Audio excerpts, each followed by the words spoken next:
Welcome back to Stock Talk Trades. We're going to be going over position sizing.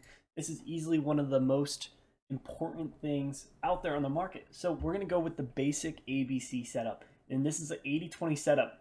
So we're consolidating and then we have a run. This could be considered a bull flag, but I consider an ABC pattern if it's over a longer period of time.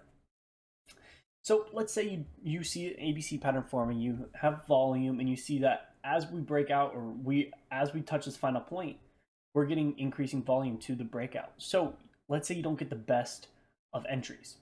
So let's say your entry is right here. We're going to put that, name that E. And your stop loss is going to be below the consolidation period. This is going to be stop loss. So let's say that this in between here is 10%. So that's never good. You never want to risk more than 2% on any trade. So let's say your account portfolio is $10,000. But you can't risk more than $200 because $200 is, whoops, that was a shitty ass box. $200 is 2%. So we times by 2%, that's $200. So we can't risk more than $200 here. So let's say you want to go in, you still want to take this trade because you still think it's going to go up and it has a higher probability because you see that increase in volume. It hasn't broken out yet, so you don't know, but you still want to take this trade. You can still take this trade, but instead of going in with your full position, go in with $2,000 of your full position. Because then if your stop loss hits, that you're still losing $200. Again, you don't want to always go in with you don't want to always lose 2% each trade. It depends.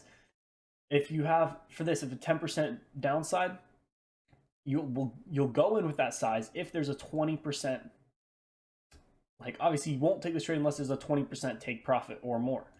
So these are 20% is a lot in a single trade, but you know that can happen, and that's exactly how you can actually take your trading to the next level is actually position sizing. So instead of going in with 10,000, because again, if for me to get it, I would have to enter at perfect for a 2% trade, 2% stop loss. So you're not going to get that all the time. So instead of, because you don't want to say, okay, so let's say I bought in again right here. I'm not going to set my stop loss right here for 2%. Because what if it just bounces out and then stops me out? There's nothing holding the stock from continuing to stop me out. So your stop loss has to be below a support level or below a technical level that the stock is respecting. So you don't just get stopped out randomly. And this is why sometimes your stop loss will be, it could be 10% or 2%. So it's all about how far your stop loss is and then once you find out how far your stop loss is, then you can find out your position sizing.